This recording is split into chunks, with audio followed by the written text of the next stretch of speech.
aí, galera, beleza? Depois da paradinha que nós tivemos, o professor Marcelo está aqui de volta naquela aula de conhecimentos gerais, globalização, certo? E aí, vocês se lembram que eu parei falando com vocês sobre toyotismo e volvismo dentro da terceira revolução industrial ou revolução técnico-científica.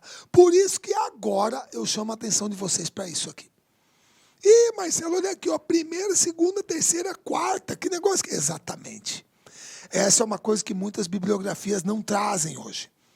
Nós tivemos a primeira revolução industrial lá no Reino Unido, carvão mineral, máquina a vapor, certo? Indústria têxtil. A segunda revolução industrial, petróleo, certo? Indústria automobilística, siderúrgica, petroquímica, taylorismo, fordismo. A terceira revolução industrial ou técnico-científica, certo? Agora com mecatrônica, biotecnologia, beleza, muito bem, mas agora tem a quarta.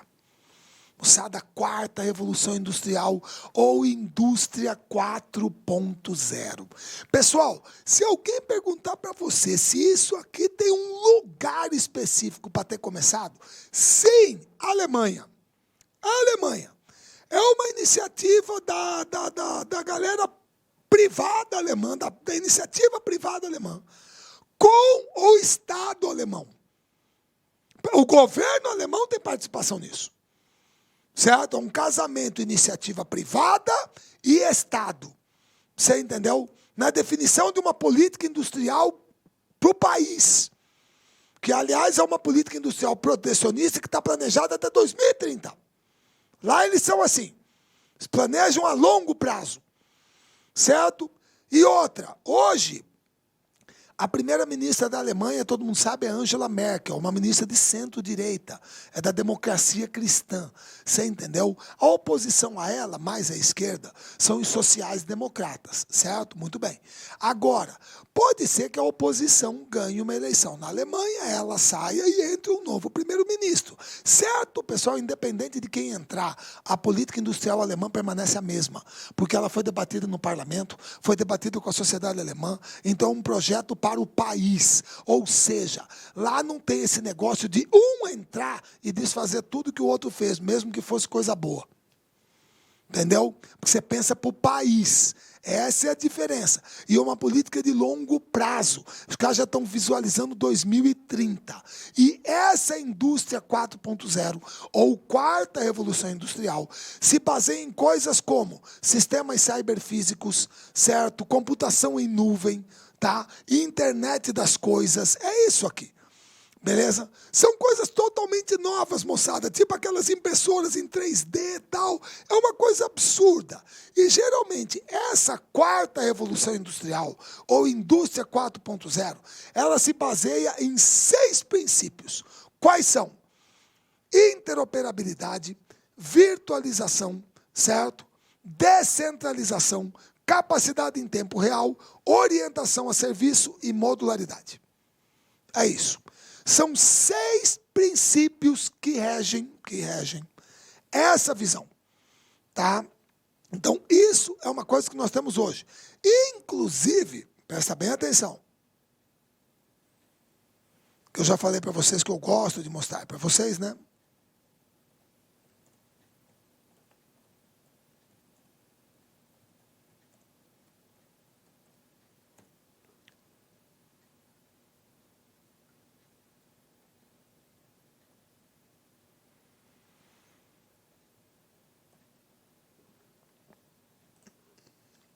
Pronto, está aqui, meu querido.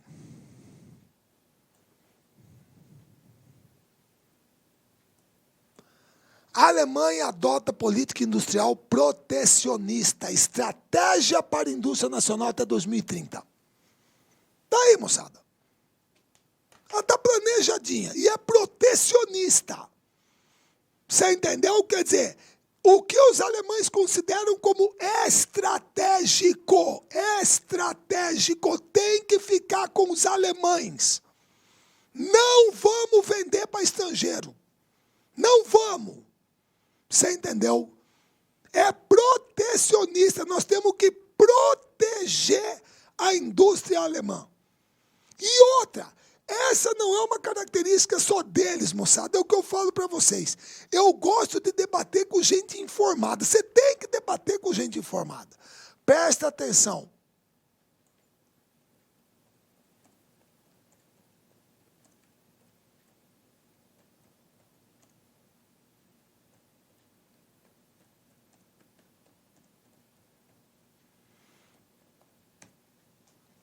Pessoal, presta atenção. Gente, ninguém aqui é obrigado a gostar. Desculpe se eu vou estar falando meio grego, com todo respeito. Vocês sabem que na National Football League, certo? Que é a liga de futebol americano lá dos Estados Unidos, tem um time hoje chamado Los Angeles Chargers. Tá? O time do Philip Rivers é o quarterback dele. Aquele quarterback que não xinga.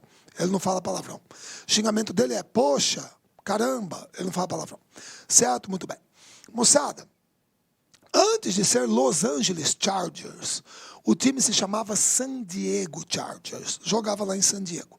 E o estádio em que eles jogavam era o Qualcomm Stadium. Mas é um nome esquisito, Qualcomm. O que é o nome da empresa? É o nome da empresa.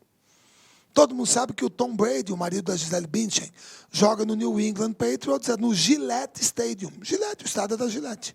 Então, lá nos Estados Unidos tem isso. As empresas constroem estádios, até a arena deles, faz show, jogo, espetáculo, né? Muito bem. Moçada, a Qualcomm é uma baita empresa dos Estados Unidos, certo? Fornecedora de equipamentos eletrônicos, componentes de computadores, etc. De TI, tecnologia da informação. Grosso modo, certo? Moderna tecnologia. Muito bem. Mas aí, uma empresa de Singapura, Ásia, tigre asiático, a Broadcom, ofereceu 117 bilhões de dólares pela Qualcomm. 117 bilhões. Você já imaginou, moçada, se você fosse o dono da Qualcomm, certo? Um dos donos, e o cara está oferecendo 117 bilhões de reais. Você quer converter pelo câmbio? Mais ou menos 450 bilhões de reais. 117 bilhões de dólares, perdão. 450 bilhões de reais. Olha a grana que você ia meter a mão, pô. Certo? Beleza? Maravilha! Tranquilo? Estados Unidos, capitalismo. Negativo, doutor. Donald Trump foi lá e vetou a negociação. Vai vender, não. Vai vender. Que é isso, Marcelo? Mas é uma empresa privada. Tudo bem. Mas se é uma empresa privada, ela tem dono. O cara vende para quem ela quiser. O cara vende para quem ele quiser, desde que ela não seja estratégica para nós. A Qualcomm é fornecedora do Departamento de Defesa, do Pentágono. Ela fornece componentes eletrônicos, certo, que vão em equipamentos das nossas Forças Armadas. Para nós é estratégico, é uma questão de segurança nacional. Você acha que eu vou botar uma empresa dessa nas mãos de um asiático lá de Singapura, para o cara ter acesso a essa tecnologia? Negativo, doutor, isso é estratégico para nós, então não vai vender pomba nenhuma. Não vendeu. E aí? Entendeu o que é protecionismo? Entendeu o que é uma visão estratégica de país? É isso. Agora, só aqui no Brasil que a turma acha que o normal é vender a Embraer para Boeing.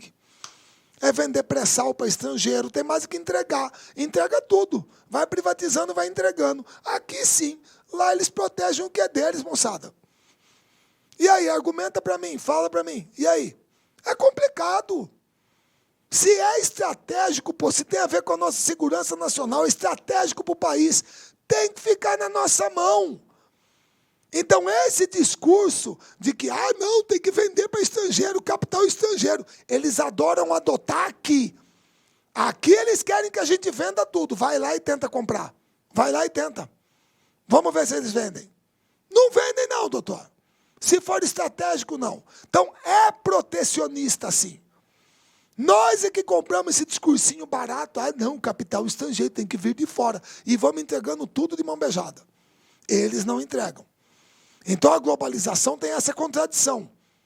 Os países desenvolvidos adoram adotar o discurso de abertura de mercado para os subdesenvolvidos, para que eles abram o seu mercado para os produtos que vêm dos países desenvolvidos. Agora vai lá pedir para abrir mercado. Vai lá pedir para abrir. Vai lá pedir para acabar com o subsídio agrícola. Então tem essa contradição. Mas muita gente aqui compra essa balela. Você entendeu? Beleza? E aí vocês me perdoem. Muitas vezes quando a gente mostra isso, baseado em fatos e argumentos, é que alguém vem querer falar para mim que eu estou querendo doutrinar aluno, vá catar coquinho. Se você é desinformado, não conhece, paciência, eu te dou um argumento. Prova para mim que é mentira. Você entendeu? Então a globalização tem essa contradição.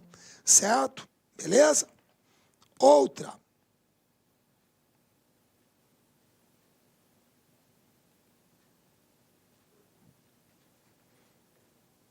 Moçada, capitalismo informacional. Ah, Marcelo, o que é isso? Pessoal, é o seguinte, quando a gente trabalha o sistema capitalista, geralmente a gente trabalha com ele assim. Ele começa como capitalismo comercial, que é a época das grandes navegações é mercantilismo. Aí ele vai para o capitalismo industrial, é a época da primeira e da segunda revolução industrial, grosso modo. Aí ele vai para o capitalismo financeiro, que já é numa etapa da segunda revolução industrial e a terceira revolução industrial, certo? Mais ou menos por ali, que é a união do capital da produção com o capital de financiamento. Agora, segundo o sociólogo espanhol Manuel Castells, que é autor desse livro, A Sociedade em Rede, a atual fase do sistema capitalista, dentro desse processo de globalização, é o capitalismo informacional. E aí o nome já fala tudo, moçada. É capitalismo informacional porque ele é baseado principalmente na tecnologia da informação. Essa revolução tecnológica concentrada nas tecnologias de informação, que é o que eu escrevi aquela hora para vocês, que caracteriza hoje o chamado meio técnico, científico e informacional, baseado num sistema de fluxos. Hoje, moçada, pelo amor de Deus, você está num determinado local, você quer transferir dinheiro, seu filho te ligou, está precisando, você vai no celular, papá filho, está na conta, pronto, já foi. Ou então, para pagar a conta hoje, pega o celular, vai com o iToken lá, reconhecer o pau, está pago. É assim, certo?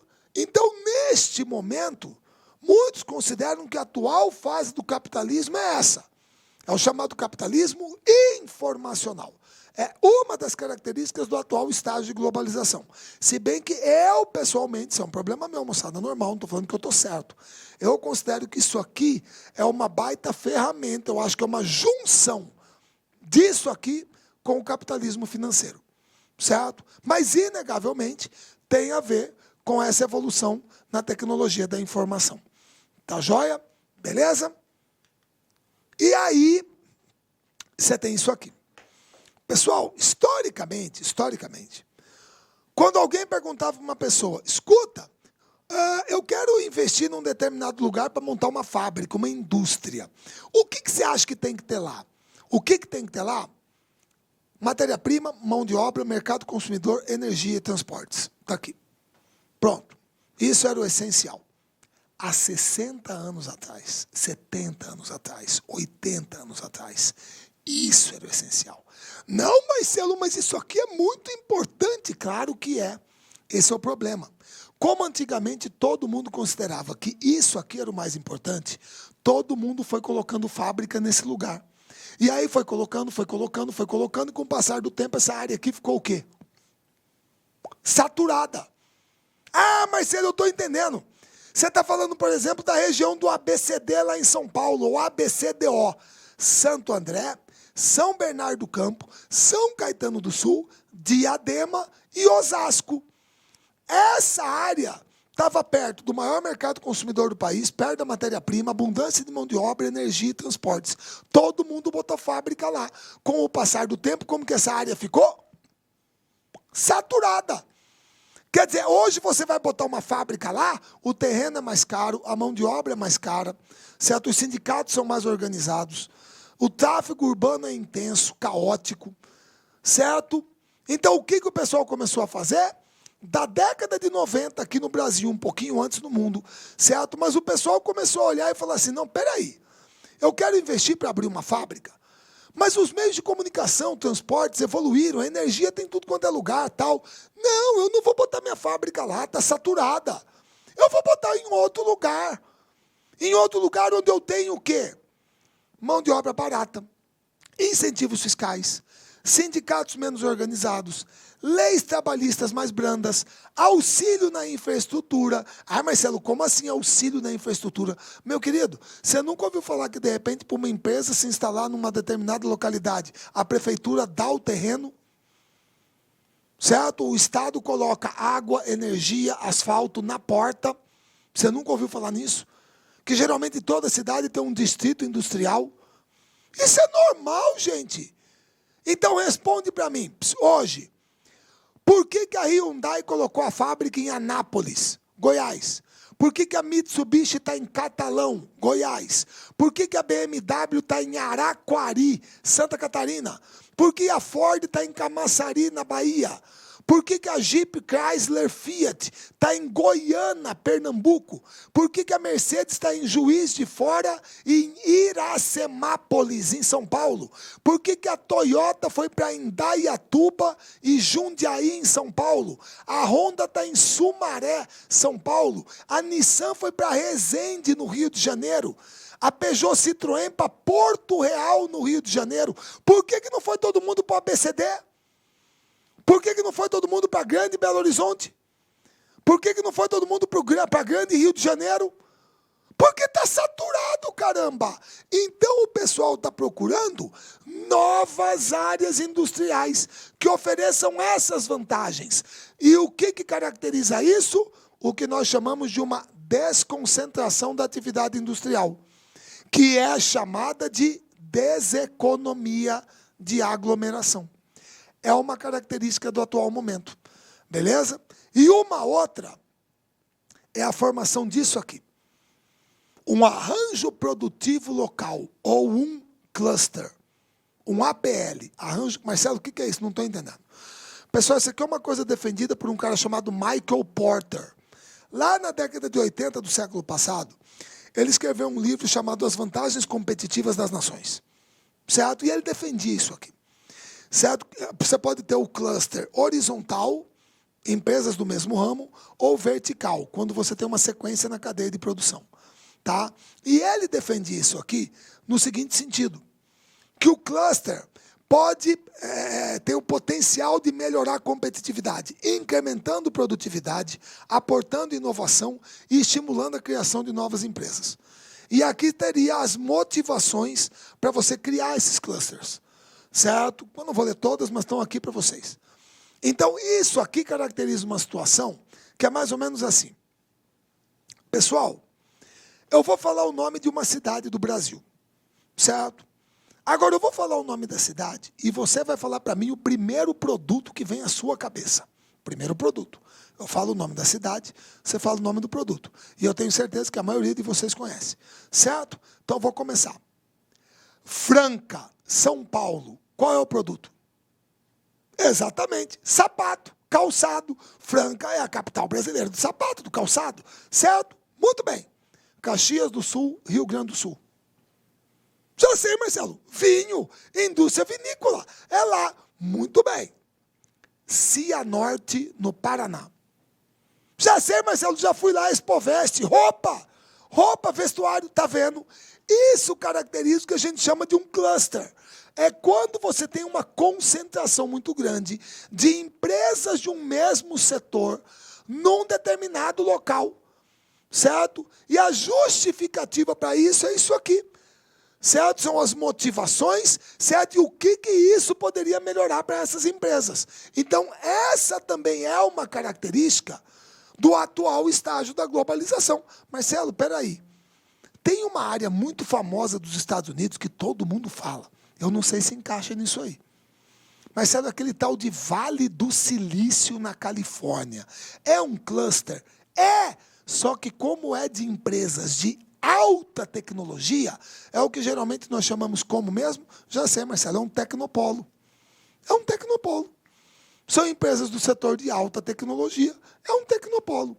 Então, essa também é uma característica que você tem hoje, certo? Dentro desse processo de deseconomia de aglomeração, desconcentração da atividade industrial. Beleza? Muito bem, moçada. Era isso aí. Tá, eu dei aquele breakzinho, tá, para não ficar muito extenso, mas globalização, gente, tá aí.